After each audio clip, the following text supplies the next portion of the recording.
So it's Tracy here from Opentext.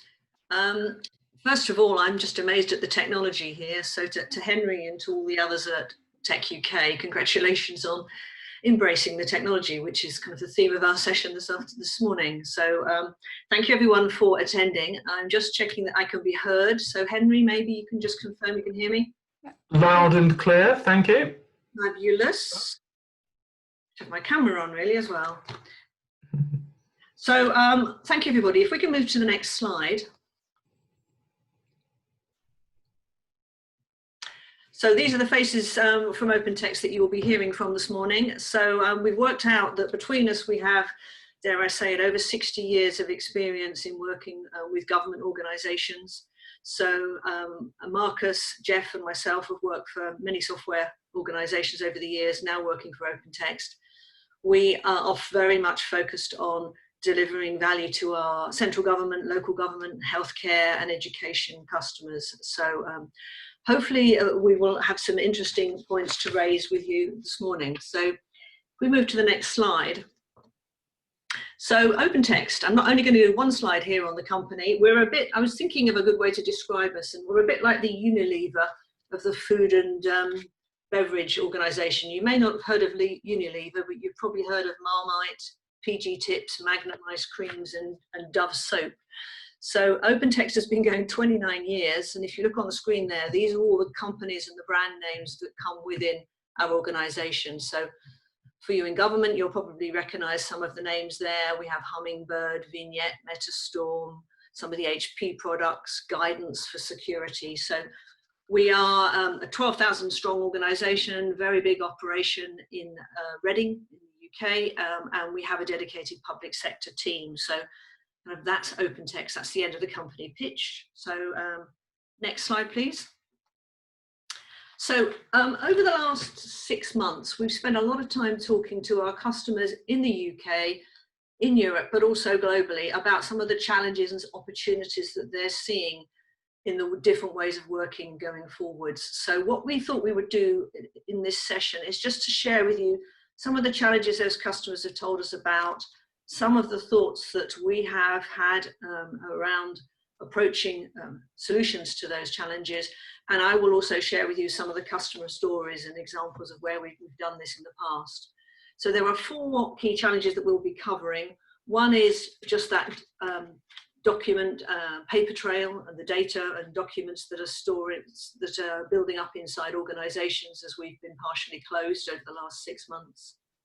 Second one is around distributing that technology. So the impact of the distribution and the very great success of Microsoft Teams and other solutions like Zoom in enabling people to contact each other remotely, but the risks that comes with. So we will cover some areas there. We will look around how organizations can better collaborate amongst themselves and amongst third parties whilst keeping that document and data safe. And then finally, we will go to look at some of the compliance and the protection of that content as we go forward. So next slide, please, and it's over to Jeff. Hi everyone.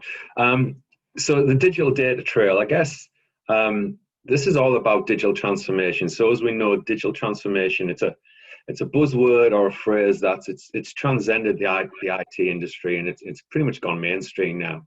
And it's a term that, you know, it's not going to go away. It's not losing its appeal, and it's a phrase effectively, you know, being used for organisations want to undergo some sort of business change.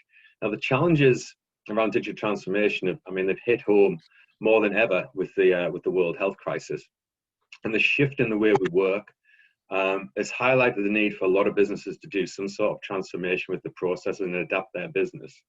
So as Tracy said, we speak to a number of clients. Now, clients have approached us with a number of business problems. Most noticeably with those is the fact that people are forced to work from home.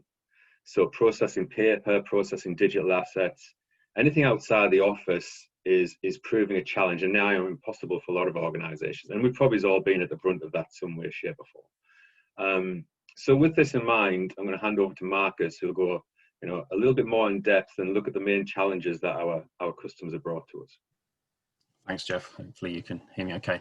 So yeah, so in terms of these challenges, what have our customers been asking us to help them with, really? And I think from a paper perspective, the obvious one is scanning. So that's the obvious thing to do. Obviously, scan the paper, make it mobile and accessible. And I think most people listening will have some scanning in parts of the organization. But a surprising amount of paper is still being used. And the remote working situation has kind of brought that to the fore. And it's even hit the headlines in places. But capture is more than just getting an image and sort of, it's about capturing data and putting that to work. But some of our customers have just kind of wanted to move quickly. So they've just been gathering small amounts of information, just enough to kind of capture and distribute and begin processing the paper without introducing too much sort of business change. It's really just mobilizing paper, and there's a tendency to kind of over-engineer this sometimes. So some of our customers are kind of starting small. We just want to get the paper moving, getting accessible to the people that need to see it. And those small steps often are quite, some people are nervous about taking those small steps because if you're not going to do it properly, why do it? But actually just sort of mobilizing and getting working is probably is something that some of our customers are speaking to us about now.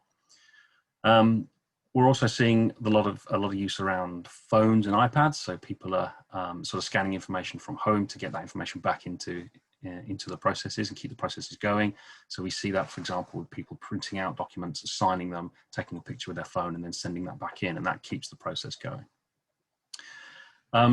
In terms of kind of the bigger picture, so obviously the focus on this session is embracing the change. So whilst you can do that to get going, capture can be seen as a bit of a daunting challenge. How do we get all the right information off of the paper and so on and so forth? So what we're talking to our customers about is bringing AI into that process. So AI has been around in terms of lifting indexes in those key fields from those documents, but it's now capturing much more context from the incoming information. Things such as sentiment, for example, as well as sort of supplementary information that's usually missed from sort of index-based scanning that we're traditionally used to. So it's pulling out relevant background information. For example, if somebody opens up an email or a paper document that says, I'm writing to complain, or this is the 4th time I've written, then AI can help prioritize that because it starts to pull out things like sentiment. So are they angry? Are they cross? Are they happy? What's the situation there? So just capturing a minimal amount of index information and then enhancing that with kind of AI means that you can kind of get the information flowing and pick up a lot more information than we've traditionally seen with sort of scanning approaches. So that also helps with routing. So once we've got the information captured, how do we get it to the right people? So again, customers are asking us, how do we use that information that's been sort of lifted from documents, and how do we teach the system to kind of maybe even pre-process this information? So how do we link it to those lead applications so that once we've got the information, the lead application knows that the document exists, we gather some information, there's a bit of synchronization going on, and then we start to push it through the process more quickly. So we're talking to customers a lot more about that as well. So it's actually simpler at the front end and then perhaps a bit more advanced going forward, but it's something that you can teach and the system can adapt going forward. So we're being asked, how do we hook that up to systems such as SAP, Salesforce, Unit 4, to kind of match the information when it comes in, and add some of that reference data to that object as we start to push it around. And this can help customers with things like straight through processing. So if you don't want to touch the information, you want to push it through, just by scanning the paper, starting to capture additional information.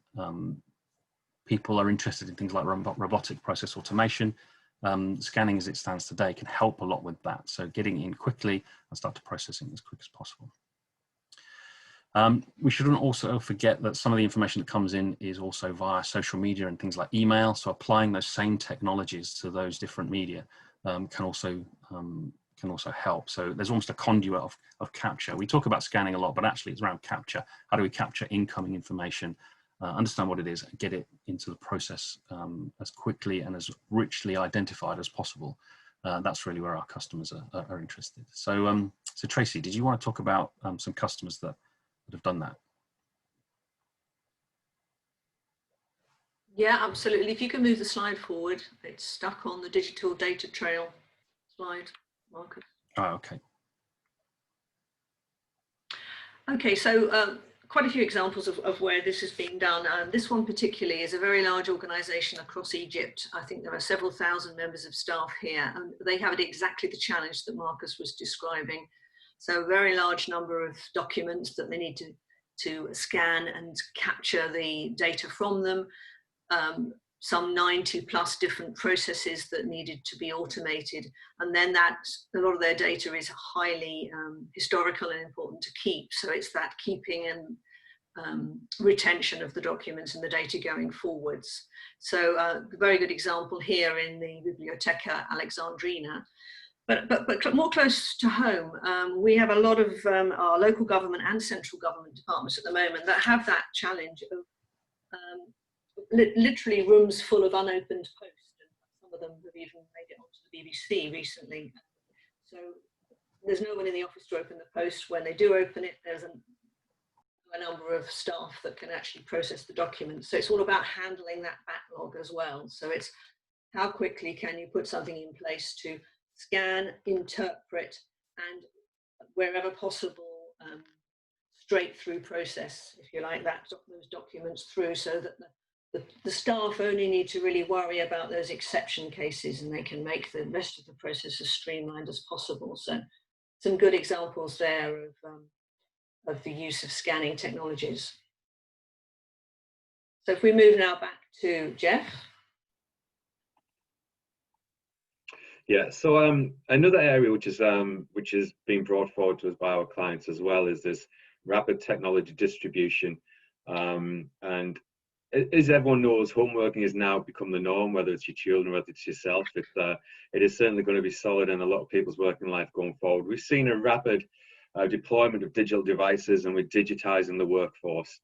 Now, our clients have expressed a number of concerns, mainly around that their company data complies with those typical regulation requirements. So we're seeing everything from senior risk, compliance managers, data protection managers.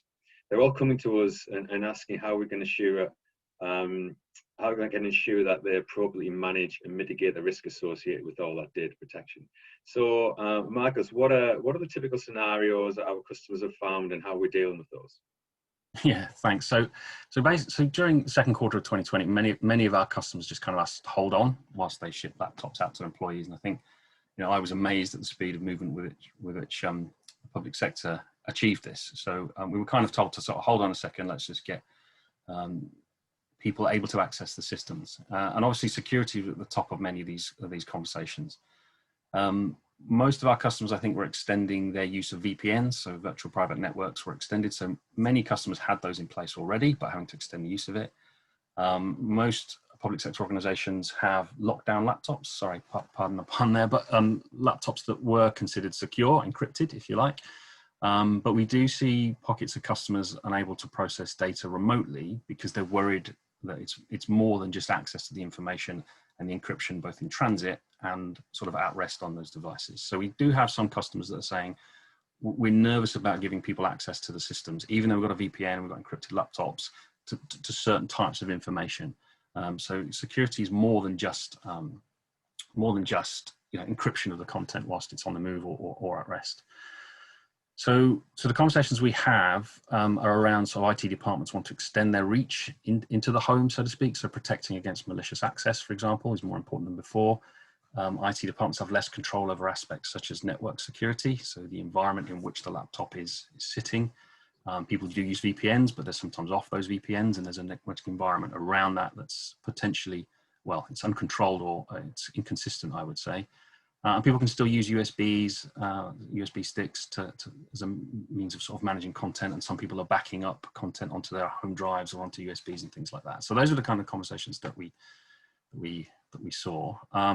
There's also around sort of loss of data as well. So some organizations are using sort of cloud-based solutions as kind of a backup, like OneDrive, for example. But some of our customers were spotting kind of weaknesses or perceived weaknesses in that not all the content is protected, i.e. it's not all in OneDrive. And trying to recover information if it's lost or corrupt is quite difficult with some of those tools. So we're seeing more demand for sort of laptop-based backups and localized security profiling. So more than just sort of the traditional stuff that we're used to before. So a total approach to security kind of is what people are looking for.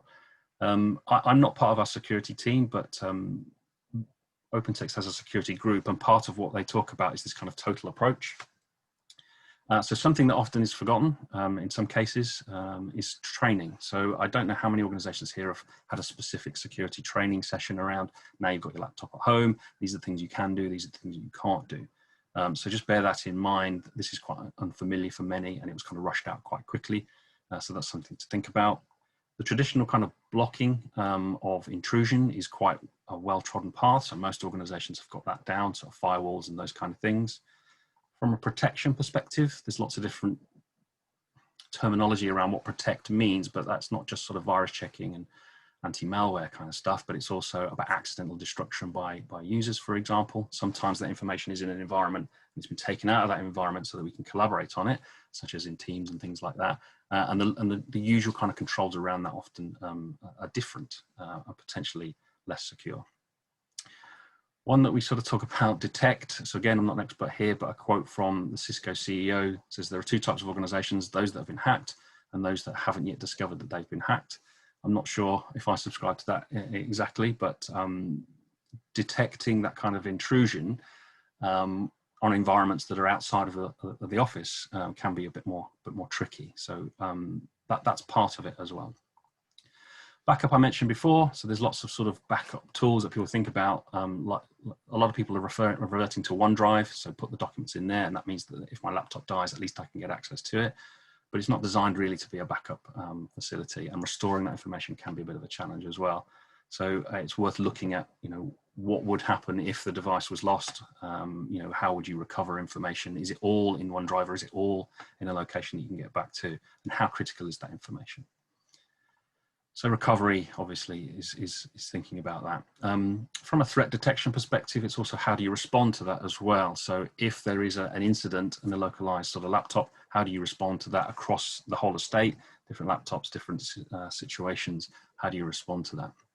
So these are the kind of the challenges that our customers are kind of bringing to us. They tend to be the ones on the right-hand side. So those sort of block and protect seems to be the ones that customers are most comfortable with, but it's these other areas where there's new challenges around those that we're being asked to kind of comment on and help out with. So Tracy, did you want to sort of talk about a customer in that example? Yeah, thanks, Marcus. So on the next slide, you will see the population council. Now, this organisation highly relevant at the moment. So they operate across 50 countries and are responsible for researching healthcare data around those organisations. So they are already remote, much by definition, but even more so now. And the data that they collect is highly critical and must be protected. So what they have, if you can imagine, in these 50 countries, they have all different types of devices, endpoints. It may be laptops, it may be iPads, it may even be mobile phones. So they're looking at how they protect those endpoints from attack and intrusion, but also how they ensure that the data that is collected and held in all those places is backed up. First point, backup is something that is often provided by organizations, but the thing that is important to remember is the ability to restore by individual files, because a lot of backup solutions will just restore everything if you ask it to. What was critical to this organization was the ability to restore individual files and folders on demand as they needed to do it. So that organization, it's all about protecting the data at the endpoints, being able to securely back up and restore, and be assured that that data is protected and safe. So back to Jeff, I think. Sure, and I guess this is a hot topic, right? Collaborating. We're doing it now. Enterprise collaborations, effectively, it's become essential, and it's what we use to get things done at the moment. And we've been forced down this digital route, the collaboration tools, and it compensates for our face-to-face meetings that we've typically had. So our clients often ask, how do we control and manage our collaborative environments? Now, so many organizations do a fantastic job of rolling out collaboration tools like we use in Zoom at the moment, right? But the real world of that is it's exposing a lot of data in those environments. And that data You know, there's governance required to that data. And as we know with data governance, it requires people, it requires processes, it requires technologies to manage that and protect that information. And there's a reason for that. That information needs to be discoverable, it needs to be correct, complete, it needs to be trustworthy and secure. So our clients keep telling us that collaboration tools are exposing a multitude of issues. So once again, hand this over to Marcus. What are these issues, and how have Opentext helped solve some of those? Yeah, thanks, Jeff. So it can be quite complicated to kind of identify what the issue really is here. So I guess everyone's aware that I guess Zoom in particular was called out in the press as being insecure. I'm sure they've sorted that out.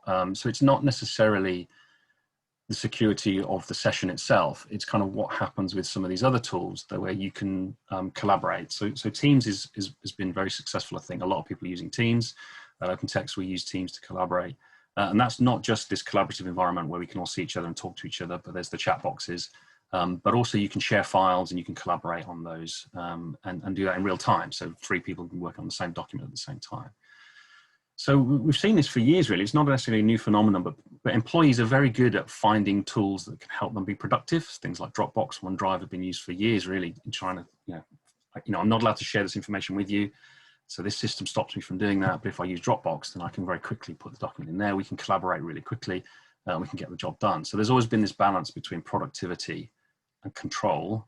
And it's really not fair to push that decision onto your end users, if you like. So they should be able to collaborate freely. You set up a team, put documents in there. You want them to do that. You want them to be productive. But training them and getting them to follow procedure on what you can share and what you can't share is quite challenging, I think.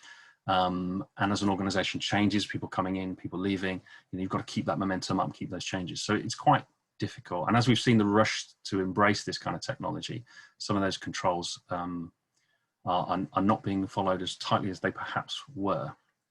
So you can't really let your users sort of follow those rules just from policy alone. You need to somehow put some control in there, and that's where we're seeing a strong interest in being able to combine those environments with the processes, the things that they're doing, the systems that are driving their everyday activity. Joining those two things together can help control the context of the information that's being shared. So I've got a quick slide here that sort of talks about that process, really. So traditionally, you've got your internal systems here, and then you've got documentation that you'd use to help process those things. So there could be HR systems like SuccessFactors, CRM systems like Salesforce, or Dynamics, or systems like SAP or Unifor. So whatever the process is. And we still see today a lot of that documentation, the supporting information, whether we've scanned information in or we've created that digitally, is sitting on file shares, which is kind of okay. They're relatively well controlled generally, but they're inside the firewall, and that's kind of a safety net, if you like. So as we've moved to more collaborative environments like Teams, and I'll use Teams as an example, that information is starting to travel, if you like. So that traditionally has been email. So I email you the document, you'll do something to it, and then you email it back. Or more in the more modern sort of technology, using things like OneDrive to share that kind of information. So that information is going up into the cloud. As we embrace Office 365, that information is going up into the cloud. And cloud-based organizations typically are very good at securing that content, but it's out there and it's outside of the environment. Where it starts to get a bit more tricky is now it's going into the home, so onto these devices. And they may well be controlled laptops, as I say before. We're getting them out to the desktop. People are using Apple devices, and what I mean by that is that they're using some of these apps for iPhones and iPads and things like that to collaborate as well. So the information that was kind of in here has kind of gone out into the cloud, and now it's finding its way back here. And this is where you can start to lose a little bit of control, and heaven forbid it appears on sort of your own personal backup drives. People get nervous, they want to back stuff up, or USB drives. So if people are trying to collaborate and they can't, then often they'll use a USB drive to quickly pull information out and share that. So there's a flow of information from sort of in that control environment outwards, and these collaborative tools are kind of helping to release that information. Now, in many cases, from an outside-in security perspective, that's kind of okay, but where is the information now? Where has it gone? Do you understand where it is? Do you understand who's using it? And what's the control mechanism around that? And as I said before, it's difficult to rely on your end users to say, well, I can't share that document in this team because of these policies. People just kind of want to get the work done, and they should be free to do that. So where we're talking to customers now is how do we get the control that was kind of over here out to here? And a lot of that control sits in these lead applications. So when you look at a structured environment in here, a lot of the controls over who can see the data is driven by those applications. So you'll have security set up inside here. And sometimes you'll be able to bring the document in and it'll sit inside here and that will control security. But as we want to get out and start to collaborate, the documents start to leak. So what we're seeing our customers want is they want these to still drive the, who can share what with whom from this perspective. So they're asking us, how do you join up the information in here and the security profiling up to those documents? So when I then try and share into these environments and potentially taking offline, how do we retain that security? And those are the kind of things that they're asking us to help with.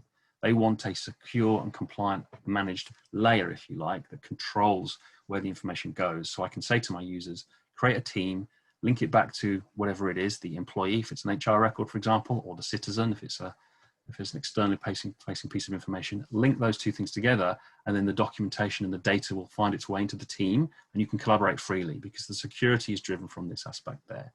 And those kind of protections often negate the need to taking it offline, but you can also secure this piece as well, so that if the security changes from an HR perspective, if I'm no longer someone's manager and I switch to another role, then I will lose those privileges, and the documentation that supported that and the data will disappear from my devices, from my shared environments. I won't be able to see them, and so you retain that control. So those are the kind of conversations we're having at the minute. How do we allow people to collaborate without compromising on the things that we've probably spent the last sort of decade trying to get control of? So Tracy, you've got an example that you wanted to talk about now. Yeah, so a lot of our customers, and I haven't got customer names on here because quite a few of the customers that are doing this are secure or are not sharing their brands and logos at the moment. But they're very much the focus, as you say, Marcus, is on putting that element of control and security underpinning tools such as MS Teams. But still be enabling the organization to have a single view, a 360-degree view of the citizen or of the employee. So it's all about kind of making sure that the data, although it is being shared securely through other applications, is still safe. So it's very much about delivering that data, that content in the context in which it is being needed. So perhaps it's an HR document, a disciplinary document perhaps, that needs to be shared in the right context of the business process that we're involved in. So it's all around just keeping control of this data whilst we have this remote and more diverse environment. So over to Jeff again. Yeah, and all really interesting stuff. So I guess that actually leads into this discussion I have around kind of compliance and management. It's because our customers often come to us and discuss this, and it's certainly an area of discussion that's increasingly rapidly. We know compliance and management. We know we can't hide from it. We know there's no way to get away from it, sweeping under the carpet. And no one wants to be the next press article, negative press article about this. And we've spoke a little bit about risk, compliance management in our previous discussions, and this is a direct result, really, of everything that we're talking about is that our employees having to work from home, and the challenges around that. So, echoing some of what Marcus said there, our customers are typically seeing information that's leaving that office environment, finds its way into these collaboration spaces, lands on thumb drives on laptops, and we'll kind of circumvent the normal procedure to get things done a little bit quicker. We've all done it, right? And Marcus said some examples of that. And the end goal here is that none of us want any kind of nasty press stories around personal information that's being leaked in whichever format that's being leaked, if it's through a human error, etc. And obviously companies definitely don't want the publicity of that. So Marcus, when we talk about compliance and management, what are our customers really looking to understand, and what best practices are we sharing with them? Yeah. So it's the old ogre compliance and sort of records, those kind of things. So we talked about, coming back to this slide, actually, I'm going to refer back to this slide, but coming back to this, we talked about the policy of using information. So what am I allowed to share with my colleagues? and to collaborate. So there's that kind of dilemma. But what happens is, especially with things like Teams, which are great tools, and the way that you can collaborate within Teams is tightly integrated into your desktop, and it's a very good tool to do that. And we certainly use that at Opentext. But those documents kind of leak into those environments, and then they kind of get left behind. So even if you've dropped it into that environment and you're happy that the people collaborating are the right people and they should have access to that, what happens at the end of that process is, we used to refer to it as Sharepoint Sprawl. It's now kind of Teams Sprawl, which is underneath. It's kind of the same thing. But if you allow your organization to collaborate and get things done, which is obviously what we want, where we want to be, then information will be dropped into those locations. They'll do the work, and then they tend to get forgotten about. So what we see is this build-up of information over time. And as people kind of leave the projects or the environments or the departments, then nobody really understands what's in there. And that's where the problem kind of lies. So within these environments, and this is a conversation that nobody really wants to have, I guess, but you kind of need to go back to your records managers and legal teams, because they've spent the last sort of 2 decades, following guidance from the National Archives and all kind of places like that on how to secure and manage information, which is, in my eyes, everything's a record. It's a record of how you collaborated, decisions you made. So there's been a lot of effort gone into how do we manage this information. And now that information is sort of leaving those environments and it's going out into kind of the Wild West. So where we are right now, that's kind of, I'm going to use the word relaxed. People are not so worried about it at the moment. So there's this relaxed process of, look, we just need to get things done. And obviously that's the priority. But as we move into whatever, I'm going to say it, whatever the new normal is, we need to start thinking about where that information is and starting to control it. So that uncomfortable conversation of going back to your legal teams and your records managers and saying, we've got all this stuff over here, are we okay, or are we at risk, is a conversation that kind of needs to be had. So I just wanted to remind you, and this is nothing new, I just wanted to remind the people on the session what management information really is all about. Obviously it's capture. So the first thing you need to do is make sure that you capture it and you understand what that is. So we need to get it. This is the bit that everyone's doing, right? They're getting it into an environment where they can share and use the system, use the information. Security, that's generally happening. So laptops are secure, environments are being secured. We talked about that. The thing that tends to be missing is that classification. So in a records management term, I need to understand what that is. Is it an invoice? Is it an HR record? Is it social care? Is it health related? Is it personally identifiable information? You kind of need to apply that information early, because it's hard to go back and try and apply that later on. Not impossible, as we'll talk about, but it's more difficult. Management, we've kind of talked about. So that's things like version controls and audit. So how did this information evolve? Who did what to it? Who saw it? So that's all part of compliance. So you need to think about the questions that might come back is, how do we get to this decision? Who was involved in that process? Who's seen this information? If there is some kind of GDPR kind of breach, having an audit on who's seen the information can help you defend your position and say, actually, everyone who saw that information was allowed to do that. We used it in a way that our customers understood, or the citizens understood that we were going to use it. So if it is a third party, you typically have to say who those third parties are and make sure that they understand their GDPR obligations. So being able to go back and look at that and say that at no point did we breach those kind of rules is important. And some of that information is just not happening at the moment. As we rush to be more productive, that kind of stuff gets left behind. So the big thing is retention. So a lot of that information will have a date on it, which it cannot be destroyed before. So you must keep it for X amount of years or whatever it might be. But also you're not allowed to keep it beyond that time. And so this classification process of identifying what it is, such as it's an invoice, will drive a retention of 7 years or whatever it might be. So the quicker you can classify, the quicker you can apply those kind of rules. And if you can just do that bit early and get that done, then being able to go back, because that's a problem, for 7 years time, right? But if it's not classified, I don't know it's there. So identify what it is, make sure you've got that audit control there, and then you can go back and start to apply those rules when there's a little bit more time. There never is, but the technology is moving forward, and things like AI will help you do that later.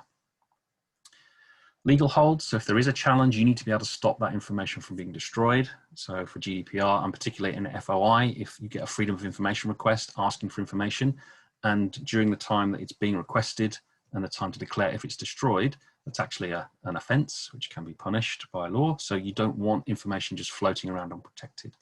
So make sure you understand what the information is, and then you can apply those kind of rules. So again, having this integrated environment where the information is controlled, the ability to go back and find the information and say, look, I just want to protect it, allows you to kind of quarantine that information. Sorry, terrible term again, but prevent it from being destroyed. Archive, do you need to keep it? For how long do you need to keep it? And do you want it sitting in your collaborative environments, or do you want to pull that back to somewhere where it's more tightly controlled? So as I said before, when it's in those collaborative environments, it's kind of in the Wild West. So you want to try and bring it back, even if whilst it's being collaborated on, you want people to kind of have relatively free access to it to get the job done. Once that's done, you don't want to leave it behind. You want to pull that back inside the organization and get that secured. If it's not needed for sort of everyday use, or it's not being frequently accessed, then why not just bring it back into this environment that's safe, or into a safe cloud environment, so that it's not floating about out in the Wild West, so to speak. And that drives to the last point of sort of managing information, which is disposition. You know, when and how and who can destroy that information. You know, if it's personal information and you're finished with it, then actually the lead time to destruction can be quite short. And in response to GDPR type requests, that can be event-based as well. So you might have a trigger that says, we've got to get rid of this stuff. How do you do that without destroying things you shouldn't, for example? Or how do you differentiate between what's valuable to the running of the organization compared to stuff that doesn't need to be kept? And those kind of policies and rules, no doubt your legal teams and records managers will understand those a little bit, but those policies are not finding them themselves being pushed out into these kind of environments as well. So a little bit sort of scare tactic there in terms of, you know, you need to think about that. But as we come into the summary a little bit later, I'll talk about how once you have access to that information, you can control it. There's lots of positivity around how that kind of pans out. One thing I would say is, even if you don't deploy these kind of controls, if you can get into an environment where at least you can review the information that's there, so being able to crawl through all that information and identify high-risk content, at least you know it's there. You know that it's temporarily exposed, perhaps, and as the time comes, you can go get it and clean it up. So even if you don't have sort of a sophisticated management and control platform, the ability just to go and find out what's there, do a risk analysis, and then decide what to do is actually really useful. And with tools, modern tools using AI technologies, being able to read the content, understand what it is, and report back and say, I think this is important, you need to review it, is actually a good way of sort of mitigating that risk in a relatively short investment in terms of time and energy. So Tracy, did you want to talk about a couple of customers that have been doing this sort of thing? Yes, and as you say, Marcus, there was some scare points there, but they are important to the in terms of the data and the data protection. And we've got 3 examples. There are many more. A local government organisation, City of Amsterdam, central government, DFID, now part of the Foreign Commonwealth Office, and also a transport organisation, so the Metro organisation in Vancouver. All of them have a very high compliance requirement. The data they're holding needs to be kept safe. If you look at the third one, for example, the Metro Vancouver, there's the security risk perhaps of that organisation's electronic copies of engineering drawings and the way that the organisation is structured. If that falls into the wrong hands, then we have a potential risk to that organisation's security. So it's all about keeping the data safe, and as Marcus talked about, protecting it, knowing what you have. We do have a lot of organisations that come to us and say, we don't actually know what we've got on our machines, therefore we don't know what risk we have, what's been left on laptops, what's been left in OneDrive and in shared drives. So that concern over what is your exposure when you come to things like GDPR and other protection issues, a lot of customers come to us here to understand and to see how they can protect that data and delete it and remove it or retain it as is required by law. So the final point also is that a lot of these organisations need to securely share that data with other agencies, but they need to know who's seen what. So back to Marcus's point, it's who's had access, what is the full audit trail of the life of that document. So 3 examples there of organisations that are already on that road to the solutions that Marcus is mentioning. So Marcus, if I pass back to you now just to conclude. Yeah, thanks, Tracy. So going back to sort of the title of this, which was all about embracing the change and unlocking the information advantage. We talked about some quite negative things, I suppose, in terms of control, management, and compliance. But actually, they can be very positive things. So just to recap, really. So on the capture side, we're talking about digitize the paper. So again, that's kind of setting it free, mobilizing it, giving greater access to it. If you can link that up to a context, such as, you know, and if it's an HR folder or a citizen folder, whatever it might be, and put that information on early, then that really drives the ability for you to start to automate the distribution of that. So what we're seeing is people are essentially, let's just get started. Let's not worry too much about capturing too much information. Let's just get going. And there's a fairly manual, if you like, distribution of that. And then there's subtle levels of automation that you can add on later.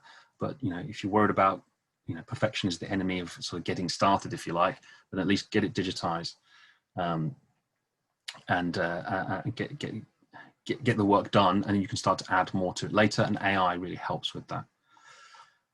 On the next one was kind of access. So you have access to information now, but make sure you back it up, make sure you are detecting any potential security issues. We know that there's a certain level of strength in terms of encryption, but being able to detect and respond to that information, I'll refer back to the Cisco comment, but essentially that's an area that we're talking to customers about, and they're starting to get concerned about that now.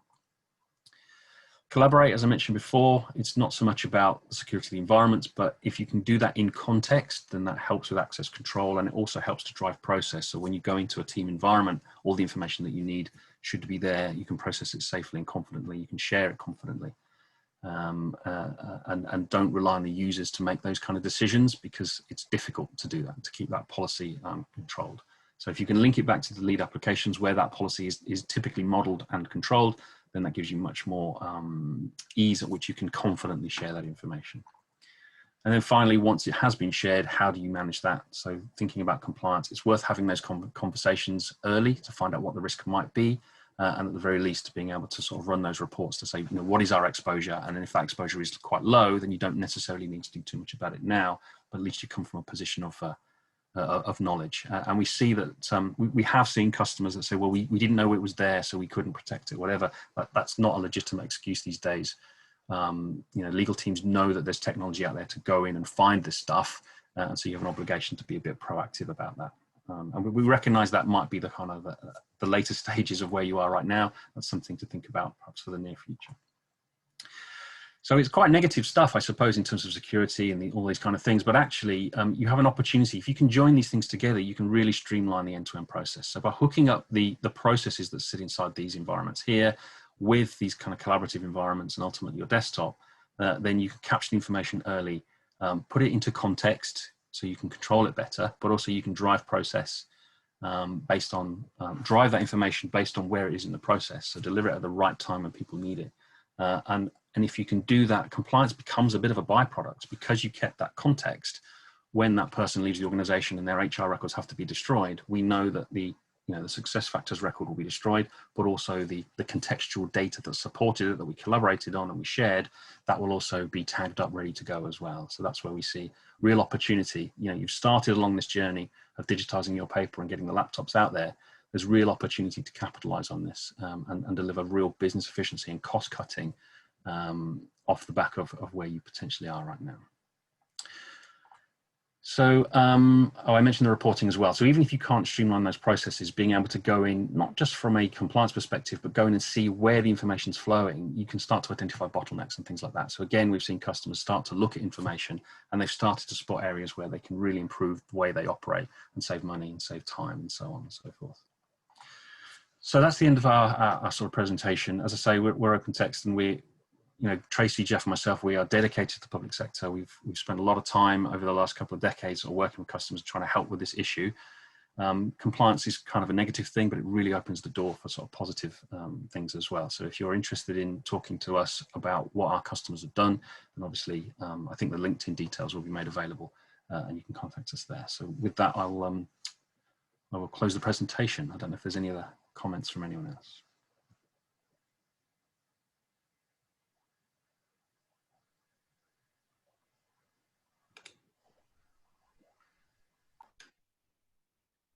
Great, thank you, Tracy, Marcus and Jeff. This is Sophie from Tech UK.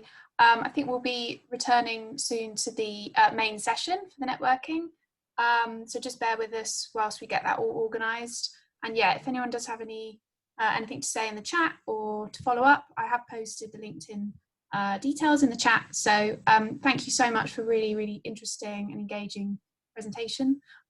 Yeah, and we'll move on now back to the main room for the networking session. So thank you, everyone.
Hi everyone, this is Sophie from Tech UK. Obviously, feel free to come off mute and start your videos. We'd love to facilitate some networking, maybe introduce who you are, what company you're from. Well, it's a bit bright here, but yeah, if you've got any questions for me or for each other on what we've discussed so far, please do crack on, and then we'll be joining another networking session soon. So up to you guys. Thank you.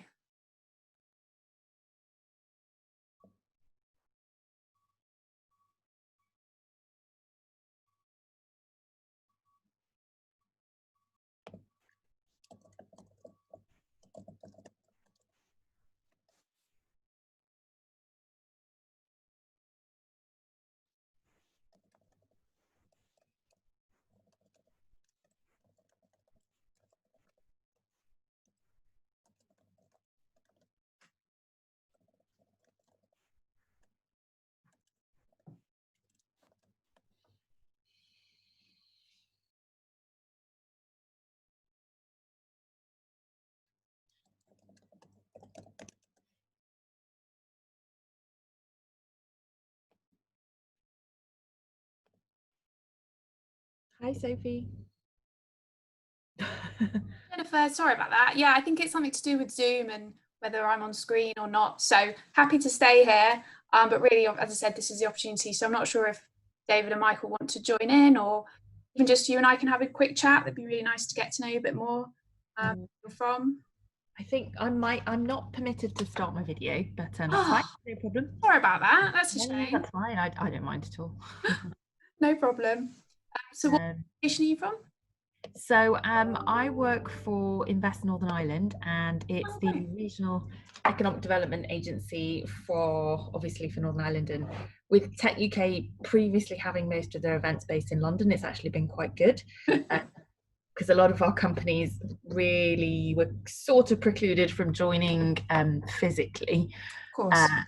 But a lot of them just fly in, fly out to service clients, or they have small offices in GB. Cool. So really, I found the Leidos breakout session quite interesting because great. Yeah, a lot of our companies are innovative, but they're SMEs, so selling directly into sort of trying to service the public sector and, you know, their home office directly has proved difficult. Sure.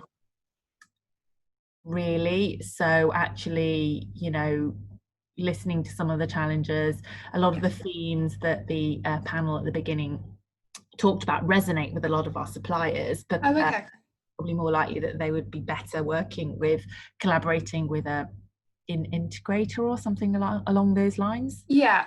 My thoughts. Absolutely. Yeah, certainly, you know, Tech UK, we really do want to champion kind of SMEs, especially working with government. We know it's a priority for them to kind of have SME suppliers. And yeah, just the work I've done with central government programme, we've heard from events throughout the summer that, you know, that there's places for kind of SMEs to date larger organisations, which I think is quite nice in terms of just connecting those organisations up. Yeah, so I'm glad you can join us virtually, because like you said, the kind of Northern Ireland London distance can be a bit of a constraint. But yeah, are you hoping to join tomorrow as well for the local government kind of? Yes, I will listen and keep an ear out for any sort of themes that resonate. But yes, so we do appreciate those sort of like matchmaking type of things where you know, obviously maybe DWP or Home Office has signed a big contract with a big integrator, and then obviously then the tier 2 suppliers, which might be able to supply us a niche area of that, you know, we appreciate being introduced that way. I'm not sure if any of the others are on, so it might just be it's just the two of us, alas, but it's nice to talk to you at least. Yeah, I'm not sure, this, like you said, this kind of networking is kind of bit of an interesting one, and obviously it's not really, it's for our members to kind of chat with each other really. So yeah, hopefully the next room might work out a bit better. I'm just getting some messages from the team. We might go back soon, I'm not sure. And which division are you in then? So I support the Broadband Stakeholder Group, which is a kind of special purpose vehicle here at Tech UK.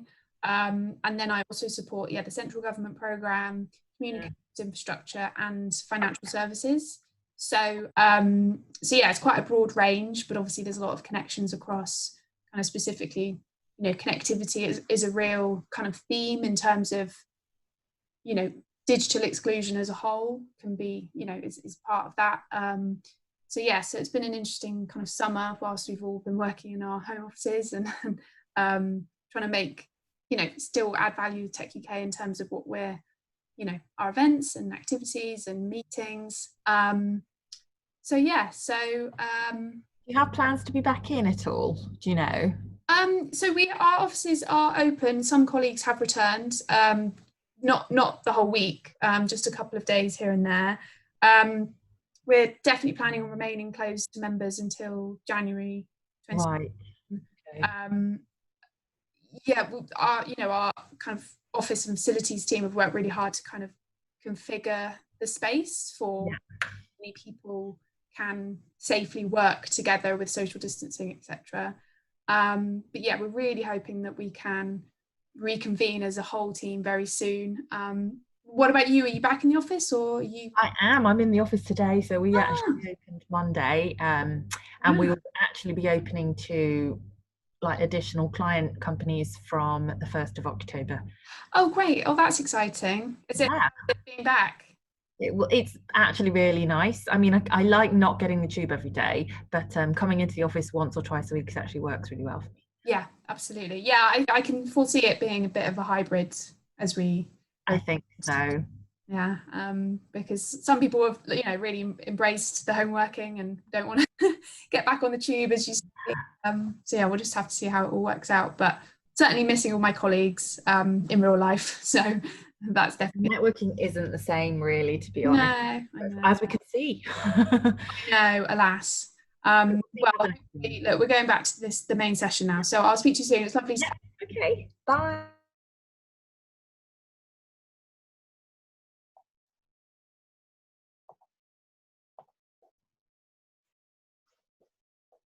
Hi, Georgina. Hi, Judy. Oh, hello again. I did that thing when I'm on mute. Hi, Judy. Oh. Hi, everyone. Hello. I'm from Tech UK, so I'm just here to facilitate, but please do chat away, introduce yourselves, your organisations, anything I can help with or answer, please do let me know. Hi, John, nice to see you. If anyone else can come off their video, I think we've had some technical issues before, but so John, you're from Atkins. Hi, Angus. Hi. So, hi Angus, where are you?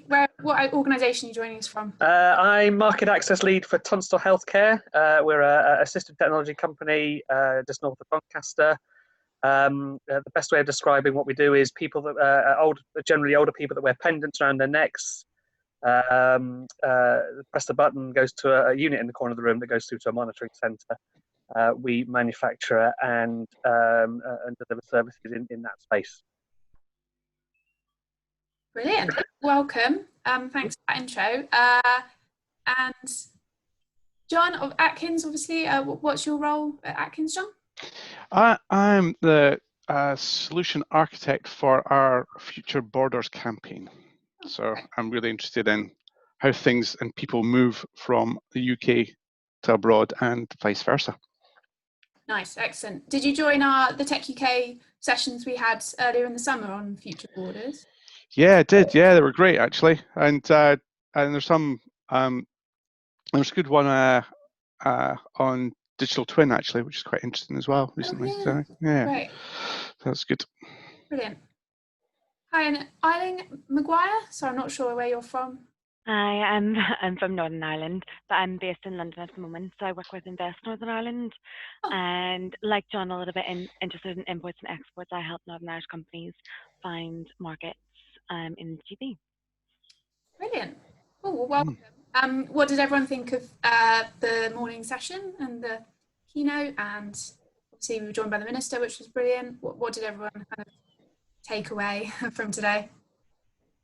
For me, I think it's that government are firstly improving the speed at which things are done. They want to become more agile. I understand in an organisation of 400,000 civil servants, that's not easy. And change does take time, but they are moving and they're moving quickly. I think the important thing for us in industry is that we keep up with what government want to do in providing solutions in an agile way. Yes. What I did find interesting was something that we as an organisation are very focused on is how data and information can help drive that. Because there are so many huge repositories of information about so many different things that actually people just don't look at. They just think, well, I'm going to sell the latest box or whatever, but actually there's so much information that can be used behind it to support that, and also then you can share best practice based on excellence in other areas. So I may run a service up in, I don't know, in Edinburgh, and a similar service down in Bournemouth, but they may do things completely differently and get completely different results. Yeah. But they're trying to achieve the same things. Absolutely, yeah. That kind of joined up approach is definitely a kind of key theme. Yeah, and with data, for instance, that interoperability, which is always a mouthful, but super important. I've just seen Robert. Hi, Robert. Hi. Hi. What organisation are you joining us from? I run my own consultancy focusing on the police and justice market. Arleach Consulting, snappy little name. Great, welcome. So yeah, Justice and Emergency Services, great. Well, obviously a key programme here at Tech UK. Yeah, what were some of your takeaways? So I'm part of the JAS group. I also sit on the interoperability. Well, I'm the vice chair of the interoperability working group, the AI and data analytics leadership team, the digital ethics working group as well. And what struck me from this morning was, I mean, some tremendous speakers all talking about the right sorts of things, but probably for the first time that I can remember, interoperability, data quality and standards have permeated virtually every conversation. And the problem of the legacy is rife with even the major programs that Leidos and others have got. You know, taking stuff that has been operating for 45 years and trying to fit it in to modern technology is, as we know, very challenging. And I guess the other thing, to your point, Angus, was the fact that the UK government has got so much data, and it's really great that they're looking at working out how they can interoperate and exploit, in the nicest sense, that data. But a few of us have been around for a hell of a long time, and it's just not easy without those standards that people have to fit. Yeah, you're right. I mean, I think a couple of things for me. Obviously, it was DWP, HMRC, and Home Office. The area that we operate in is in healthcare, and again, you've got similar problems where the data and information is not linked between GPs and hospitals and primary care and secondary care and so on. And if it was, wouldn't life be so much easier? Because you're not chasing. Yes, quite. You're not chasing people, right, or chasing paperwork around the system. You've got a one set of information for everybody, and that would be utopia. Yeah, that would definitely make sense, and I think everybody recognises how much sense it would make. But there are so many things that get in the way, and it's not necessarily the will of the people who would like to make the changes. It's normally the will of the people who have lived with it for so long that they say, well, we're not going to change because I absolutely agree with you, Robert. And you're not going to have access to it. Yeah. So I mean, we're at the forefront of sort of bringing technology into that space. But what we find is when we work with social workers and occupational therapists and health staff is, oh, hang on a minute, technology is coming in. You're going to change our jobs or even get rid of our jobs. Therefore, we're going to resist this because we don't want technological change. We like doing nursing things. We like going and taking people's blood pressure rather than having a device do it for us. Yes. Oh, the breakout room's going to close in 56 seconds. Yeah. There are some really good examples of it working well. We did some work on free childcare vouchers. So that used to be a paper-based system, and we made it electronic. But getting different departments to agree to let the data go, really difficult, difficult stakeholder management job. Yeah. So in the police and justice market and local authority market, where they've been talking about working together for such a long time, and to keep vulnerable people safe, etc., the thing that tends to get in the way is the data sharing agreement. Yep. There might be a will, and there might be a will of several people, but it can take 18 months for a data sharing agreement to be fixed, to be sorted, and that's just ridiculous. There should be one template that everybody uses. Absolutely agree with you, Robert. I'm off my soapbox now. See you all soon. Thank you.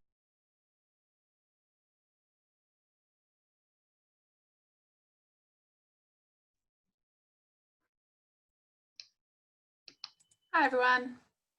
Hello. Patrick, how are you? I'm very well, thank you. Good. Welcome. Anyone else gonna... Oh, hello. I apologise straight up for my IT. It's not been very good, unfortunately, but it's spent the last call talking over or ignoring everyone. So if that happens, it's not intentional, and it is lovely to meet you all. Hi again, Patrick. We've ended up in the same room again. Apologies, I'm wearing cycling gear because I've got a half-day holiday starting in 10 minutes and I'm cycling 80 miles this afternoon. Oh, lucky you. What's your route? That's 80 miles. Along the Chilterns. I'm in Reading at the moment. I'm going off to Letchworth, so I'll visit my dad. Oh, nice. Anyway, that's me. I had the questions. Are we going to do introductions very quickly, or I had a question for Patrick actually. So. I think we should just dive straight in, because if we do the introductions, we run out of time. Okay. I did have a question for you, Patrick, and that's there's a lot of discussion this morning about legacy and maybe the storing up of that debt over years and not doing anything because either because it's been too difficult or arguably because the funding hasn't been put in. And I'm just wondering how the Treasury sort of Green Book is being interpreted for legacy type investments, because the do nothing has got a massive risk to it and a massive potential cost to it, and we tend to focus on the options for improvement rather than the option looking at the negative side of the option of doing nothing. Is that do you understand the question? I do understand the question, and I can give you my personal opinion. So this is not the opinion of the Crown Commercial Services Organisation, which may have the same view, but I think I should be clear in delineating that. But yeah, prior to joining Crown Commercial in January of this year, I worked at HMRC, where I was the Commercial Director for Technology. So some of you may know me from there. And yeah, like a lot of government departments, HMRC has a huge tech debt. Yeah, it's not getting smaller every year. It gets more challenging. As Mark Denny said, you know that you're spending money in a nugatory way, and it doesn't move you forward. It simply stops you slipping further down the cliff, which is not a great place to be. And it certainly becomes harder and harder each year because people retire, and you get to the situation where, I think Joanna said the police system 47 years old. So that means that there will be people who started work and retired and never saw a different system than the one that they started work on, which is phenomenal in the 21st century. Yeah. So I think that, in a way, my view is the Green Book needs to be a chapter needs to be rewritten, because, as you say, do nothing, which is one of the things that you must submit as part of your business cases, is just simply not viable. Yeah, there is a government department who had a situation where a data center was down for 3 days. Yeah, they were not they had tens of thousands of people not able to work. Now, if you had 3 of those outages a year, you very, very quickly figure out that actually it's a false economy to simply keep that legacy piece going. But nobody can make a business case to the Treasury who says, well, we invest 15, 20 million, and the Treasury says, okay, so normally we work on a return of about minimum 3 to 1. So when's the 60 million going to come back? It's not coming back. Yeah, it's simply going to be spent to clear a problem up. Yeah, and the problem is that the risk doesn't reoccur. There is an understanding now within Treasury and within the ministers that says, okay, we've got to, if we're going to become a digital economy, if we're going to be truly radical in how we address some of those challenges, then the level of investment that has to happen on a continuous basis means that part of the Green Book doesn't really make sense anymore, because that tended to be, you make an investment, so you climb to 10,000 feet and then you glide for 3 years, picking the fruits of your labor, whereas actually no, it's you get up to 6,000 and you need to invest to stay at 6,000 feet. If you don't, you'll crash. And I think they've turned a bit of a corner. It will be interesting to see the outcome of the spend reviews, because all of the departments have been instructed to specifically address this issue, and organizations that don't talk about it and articulate their plans around it, I think will get told that they need to do further work on their submission, because there is now a better visibility of the connection between, okay, here's all of this bright, shiny transformation stuff, but exactly what is it that you're going to be turning off in order to justify the expenditure over there? Because if you don't turn this off, then you'll have double costs. You'll be running your legacy because, you've got to keep a few databases open because that's talking to that super new system over there. You've got to settle that. Wow, one question. No, it's a really good answer. I mean, it's just it's sort of the hidden problem behind dealing with legacy to some degree. They can't get business cases through, and can't.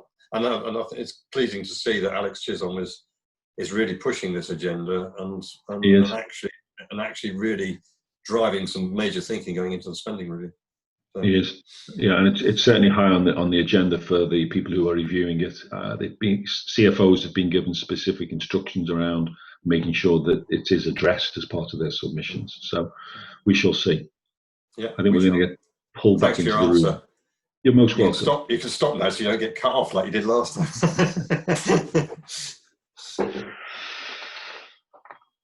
And now, oh, there you go.